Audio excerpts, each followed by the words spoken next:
Hey, everybody, and welcome back to the channel. It's your girl, Lori. I want to let you off the hook on thinking that you have responsibility of other people's thoughts or actions. Hard pass. And they don't have responsibility for your thoughts and actions. And sometimes that can be a stinger for you, but I want to break it down for you here on this video. So let me explain what I mean by that. First of all, and we've had this discussion multiple times, thoughts and feelings aren't facts. They're never going to be facts. Your feelings are your perceptions. Thoughts just come and go. Like thoughts are just literally, you have like something like 70,000 thoughts a day. It's like something crazy, right? And it just, everything is just a random thought. And sometimes when you get on that obsessive loop, you have even more, right? That's not anybody else's responsibility. Just because they perform an action or they have words or they do something and you develop this emotional response to it, that's not their responsibility. Okay? Just isn't. All right. So let me let you off the hook when you're worried about what if you're doing something and then you're worried about, well, what's somebody going to think, or what kind of action are they going to take, or how's their feelings going to be behind this? That is not your responsibility. So many times people go, well, how can I establish a boundary without hurting somebody's feelings? Sometimes you can't. Sometimes you cannot, because you are not Now, don't go around being a jerk on purpose. Don't go hurting their feelings because you're trying to get revenge. Like that's you targeting that. But if you're creating an action that's good for you or words that are good for you and somebody else has like an adverse reaction to it or they feel some kind of way behind it, that's not your responsibility. It's not. Okay, so you also have to kind of check yourself and your ego, because you may be like, well, if they would do this, like I see the potential in them. If they could just do this, their life would be so much easier. Stay in your lane. Stop it. You cannot save everybody. You cannot be a savior to everybody. If someone comes and says, hey, I need your direction, or can you please help me and give me some advice here, then by all means. But don't go inflicting that onto somebody else just because you want them to do something or you want to focus on their potential. When you are healing, because you're never fully healed, but when you're healing and you're developing your self-love, you can stay in your lane. You can see it. I mean, I have children, right? So you can watch them go, you can see them go, oh my gosh, they're going to run into that brick wall. That's not good. If they would just take this move, they wouldn't have to run into that brick wall. They have to run into the brick wall, because that's how they're going to build resilience. So if you're walking around worrying about everybody's thoughts and their actions and their feelings and all of their emotions, if you're running around worried about how is you protection, it seems that's not the right word, but it seems like, how is it? I forgot the it. How is it that it's your responsibility for them and their actions when you aren't focusing on your own stuff? See, when you're in that space, you can appreciate it. You don't have to love it, by the way. I'm not saying you're oblivious and you have apathy and you have no emotion to it. You have emotion to it, but you have to understand you got to stay in your lane. See, resilience, people need that resilience. And if you worry about, well, if I set this boundary, they're going to get their feelings hurt. And what? Oh, because you've been on the other side of that. You will get your feelings hurt too. That's a you issue. That's not a them issue. If someone says, I'm not peopling today, that's my favorite thing. But like if somebody says, I'm not peopling today, or, hey, I'm going out with some friends, then you don't get invited and you get your feelings hurt. That's not their responsibility to coddle you, to make you feel better. Hey, I'm just going out with them because I know you don't like going to the mall, and going to the mall can be really hard for you. Or I know you don't like going to the movies, so I didn't invite you. Why are we given a thesis? Okay, you don't have to say, this is why I'm not inviting you. Why are you bringing, why are you alerting to that fact? You just say, oh, like I said, I've had people I do different things with. Doesn't mean I'm going to invite everybody. Now, this is why you have to let yourself off the hook, because so much you don't realize that there's manipulation to this, but let me explain to you how.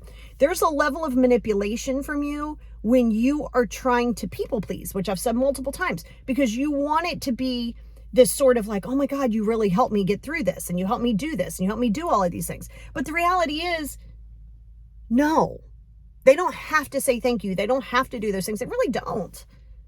And see, when you get that sort of that hierarchy, that inferiority, that I'm inferior to you, and now if I tell you this, you got to do this, different. I didn't say don't have knowledge, right? If somebody has me come and do a group, I should have the most knowledge in the room about that. Yes. But if I'm not hired to do something, I should be able to walk into a room and know the least in that room. I want to know the least so I can learn more. because I'm not living in that hierarchy of inferiority. So when you get very clear that it's not your responsibility, and then you go, well, I know how I feel. Oh, so you're projecting your autobiography.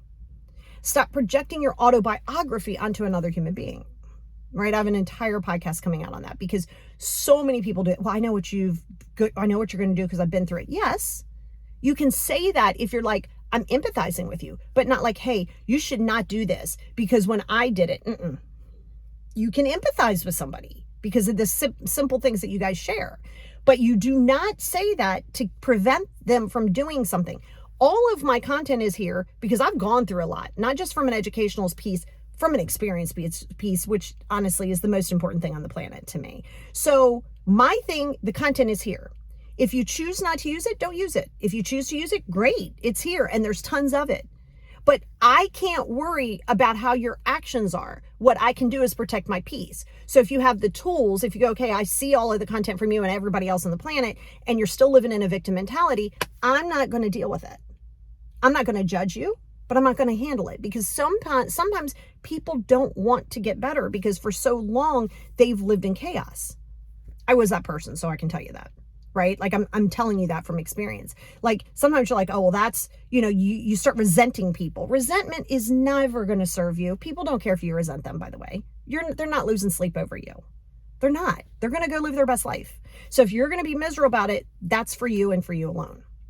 Again, their actions are not responsible. Again, you don't do things intentionally. And if somebody is doing things intentionally, especially if you're dealing with narcissism and things like that, there's a lot of manipulation that comes in there. But know this, outside of just being that like big time narcissist, if you have a controlling parent, that doesn't make them narcissistic.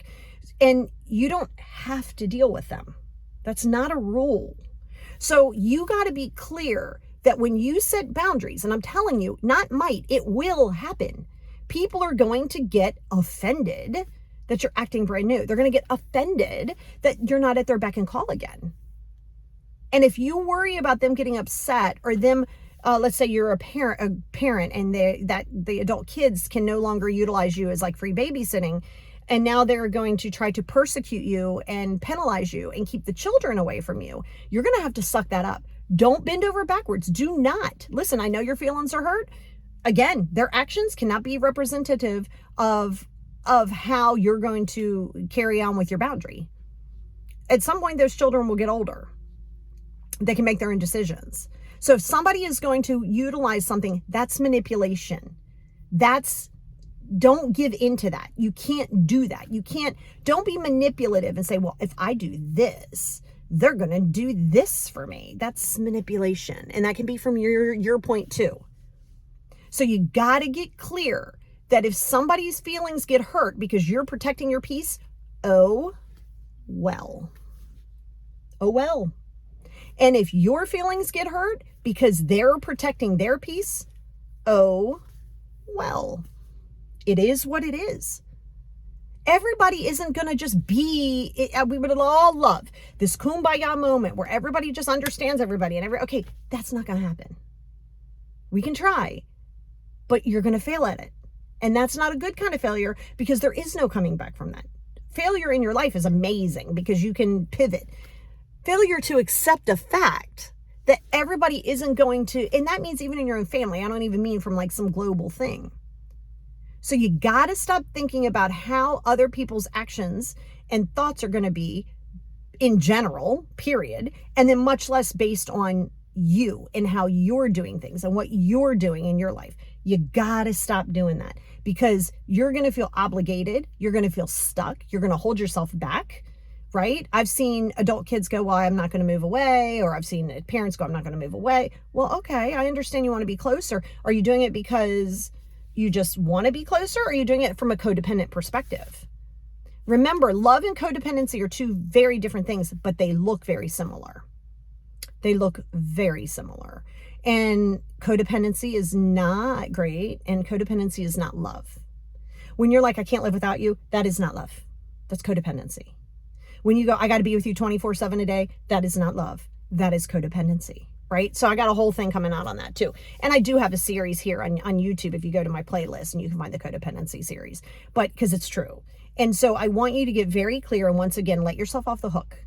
You got to protect your peace. Don't intentionally hurt somebody by saying, I'm going to do this to hurt them. Like, don't do that. Then you're just a jerk in general. And that's a you issue to process. But don't get caught up on how are they going to respond to your boundaries and to who you are. It is not your responsibility.